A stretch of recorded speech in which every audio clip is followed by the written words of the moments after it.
Kembali lagi di Kopi Garasi. Segmen baru di Pecah Telur. Kopi Garasi, kopi inspirasi untuk negeri. Nah teman-teman, zaman sekarang di saat banyak kedai kopi tampil modern, ada warung di lereng Gunung Merapi yang justru tampilannya itu beda. Bangunannya konsepnya lama, rumah Jawa lama begitu. Meja kursinya model bangku kayu, bergaya lama juga. Menunya juga ndak pakai nama yang asing, yang susah diucapkan oleh lidah orang-orang Jawa kayak kita. Dan tidak ada sajian mewah-mewah yang ala barat. Adanya apa? Ada lodeh, telur dadar, tahu, tempe, sambal-sambelan, pisang goreng, dan kopi yang semuanya itu dimasak tradisional. Biasa aja kan teman-teman? Tapi herannya, sejak pagi, habis subuh tuh, ada loh orang-orang yang sudah pada datang. Parkirannya penuh, antriannya itu mengular panjang, dan lucunya banyak pengunjung berdiri sambil bawa piring. Terus kayak berbagi makan gratis ngono kayak lah. Herannya teman-teman, pengunjung itu kok ya sabar menunggu tempat duduk. Itu kalau warga asli kayaknya sudah malas deh buat makan di sana. Justru warga luar kota ini yang exciting antri. Ya begitulah, nggak antri kalau bukan warung kopi klotok. Jadi warung makan di daerah Pakem, Sleman yang sekarang bukan hanya tempat makan biasa, tapi jadi salah satu destinasi wisata kalau kita ke Jogja. Pertanyaannya, kenapa orang kok rela datang jauh-jauh hanya untuk makanan yang bisa dimakan di rumah? Apakah karena kopinya? Apakah karena sayur lodehnya? Atau jangan-jangan warung kopi klotok itu jualan sesuatu yang lebih mahal daripada itu semua? Kok bisa ya? Yaudah, yuk kita bahas bareng-bareng di Kopi Garasi.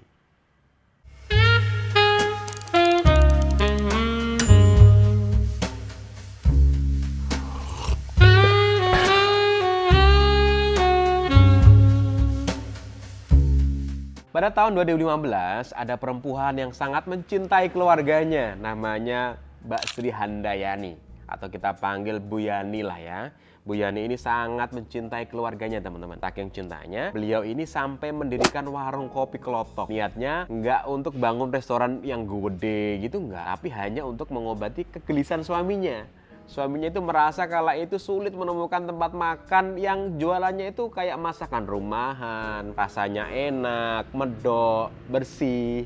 Dan yang paling penting suasananya itu kayak bener-bener apa ya, desa gitu loh. Zaman itu bosen teman-teman ya. Soalnya yang lagi viral itu kan ya makanan yang kayak apa ya, ayam geprek, kemudian ya ayam gepuk, ayam penyet gitu-gitulah ya. Terus pokok yang cepat saji lah ala-ala barat begitu viral waktu itu. Nah, sama ingat nggak tahun itu atau pernah ngalami di masa itu? Nah, kegelisahan suami Bu Yani ini kayak biasa aja sebenarnya. Tapi ternyata bisnis besar itu bisa lahir dari problem yang sederhana teman-teman ya. Kegelisahan kecil tapi dieksekusi dengan sungguh-sungguh. Sepakat nggak teman-teman? Kalau biasanya bangun usaha setelah pensiun, Bu Yani ini malah bangun warungnya itu untuk menjelang pensiun. Niatnya sih untuk mengisi kegiatan dan tabungan ketika sudah pensiun ini. Nah ini saya sepakat teman-teman.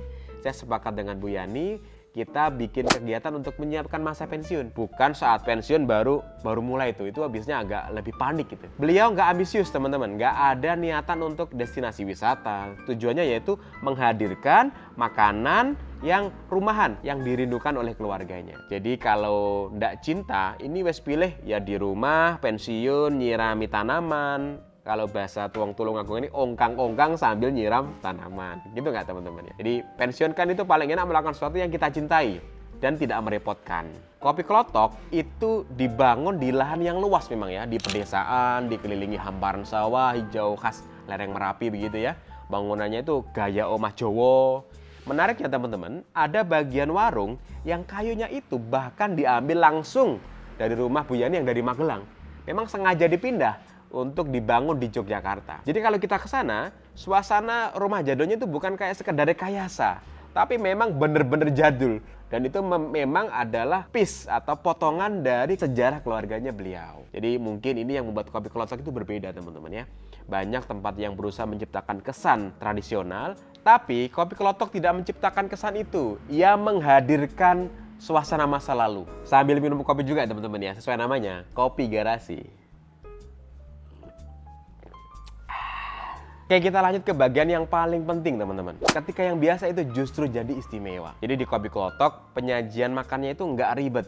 Pengunjung datang, mengambil nasi, memilih lauk, ngambil sayur, lalu cari tempat duduk. Soal menu, selain ada sayur lodeh, lauk telur dadar, tahu tempe, kemudian juga ada persambelan juga ada. Pisang gorengnya nih yang paling bikin antri juga nih, laris nih di sana.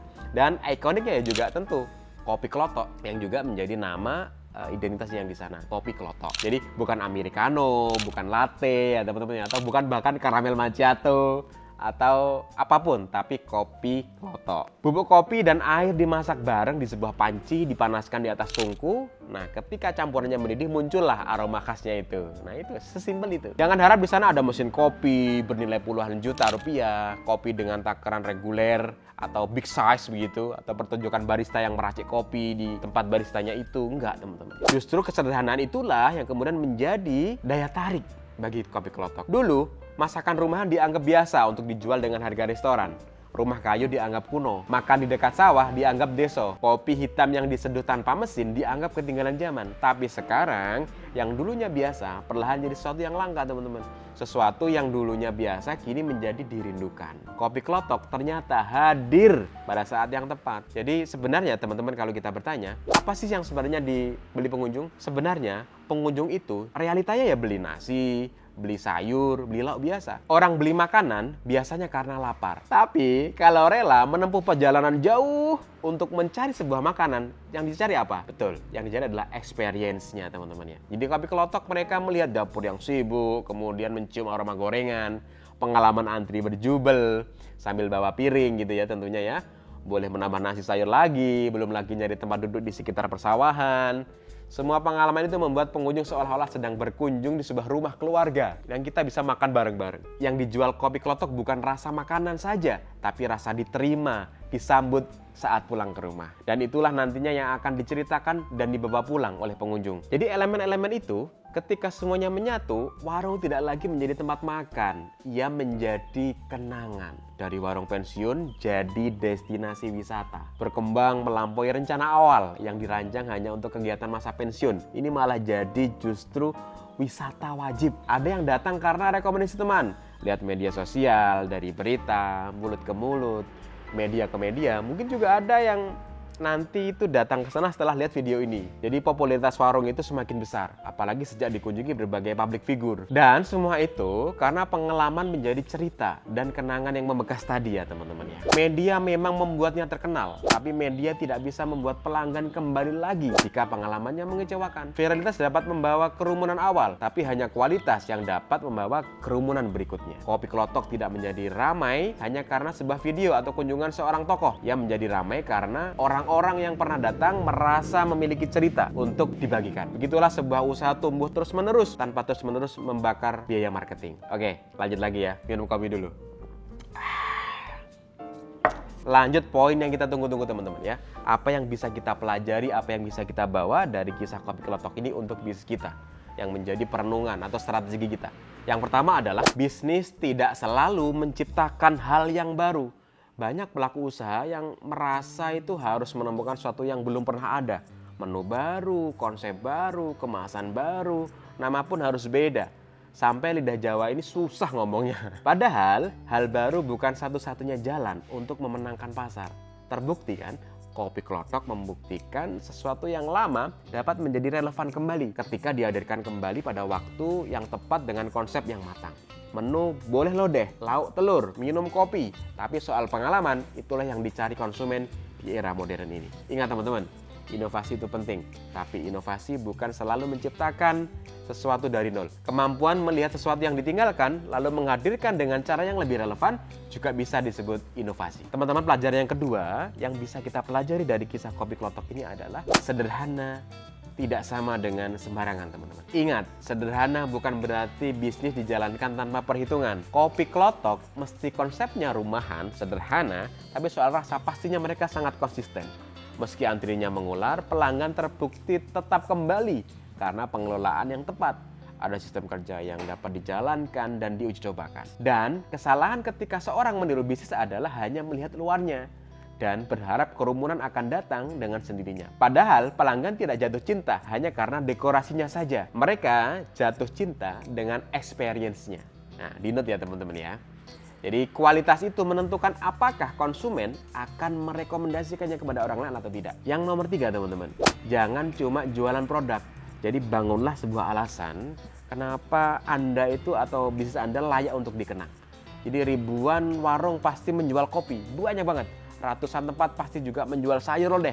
Banyak banget juga. Restoran dengan bangunan tradisional juga tidak kalah banyak. Tapi dengan konsep sama, ternyata sedikit yang berhasil atau minimal konsisten. Seperti Kopi Klotok. Ketika makan di Kopi Klotok, orang nggak hanya membayangkan minum secangkir kopi dan pisang goreng di pinggir sawah. Mereka membayangkan rumah kampung di Jawa. Piring-piring jadul berbahan enamel dengan hiasan mawar merahnya. Belum lagi sayur lodeh yang mengepul di atas nasi putih.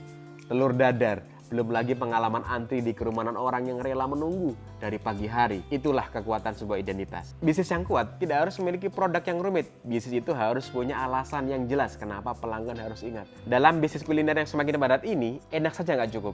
Murah juga mudah disaingi, tapi menjadi kenangan seorang susah digantikan. Yang terakhir teman-teman, poinnya adalah before dan after. Sesuai tema kita ya, tema Kopi Garasi adalah before dan after. Perubahan Kopi Klotok mungkin nampak sederhana. Dari yang awalnya hanya warung untuk menyambut masa pensiun, sekarang jadi tempat yang membuat banyak orang rela menempuh perjalanan jauh dan mengantri. Namun perubahan sesungguhnya adalah bagaimana masyarakat itu menilai kesederhanaan dan rasa syukur. Makan sayur lodeh di rumah di pinggir sawah adalah kegiatan biasa. Sekarang pengalaman itulah yang dicari warga perkotaan. Kopi Klotok tidak mengubah sayur lodeh jadi kemasan yang mewah, tidak teman-teman. Ia hanya mengubah cara kita memandang sesuatu yang sederhana. Disitulah rahasia besarnya. Membuat orang kota sadar bahwa ada sesuatu yang telah lama mereka rindukan dari kehidupan desa. Kita sekarang hidup di zaman yang serba viral. Satu konsep bisnis rame dengan konsep A, maka besok akan datang konsep yang sama, ditirukan banyak orang. Begitulah saat ini teman-teman ya. Desainnya viral, maka akan banyak desain yang sama akan bermunculan. Dari Kopi Klotok kita belajar bahwa bisnis tidak harus tentang menjadi modern, tidak harus meniru budaya barat, tidak harus dengan teknologi mahal, dan tidak harus besar di awal. Yang paling penting, bisnis adalah solusi dari problem konsumen. Karena konsumen tidak mencari yang belum pernah mereka lihat, mereka mencari yang pernah mereka miliki, yang perlahan hilang dari mereka. Apa yaitu? Suasana rumah, masakan ibu, dapur nenek, udara pagi, pemandangan sawah. Nah, itu kan ada semua di Kopi Klotok. Kopi Klotok mungkin hanya menjual kopi, tapi yang membuat orang terus datang adalah rasa yang semakin mahal di tengah kehidupan modern. Apa itu? Rasa ingin pulang. Menarik bukan? Menurut teman-teman, apa yang menarik dari Kopi Klotok? Apakah karena usahanya, atau konsistensinya, atau yang lain? Coba nih, teman-teman tulis di komentar pendapat kalian. Atau barangkali yang punya experience di Kopi Klotok, boleh juga nih tulis di kolom komentar ya teman-teman ya. Bagi teman-teman yang punya cerita menarik juga yang ingin disampaikan atau kita bacakan di segmen ini di Kopi Garasi, teman-teman juga bisa kirim ke email ceritakopigarasi@gmail.com. Nanti cek di kolom deskripsi akan kita tulis emailnya. Kalau kita menemukan ada cerita yang menarik, insya Allah akan kita bacakan di segmen Kopi Garasi selanjutnya. Oke teman-teman, cukup sekian bersama saya Harta Agung. Sampai jumpa di Kopi Garasi selanjutnya. See you. Assalamualaikum warahmatullahi wabarakatuh.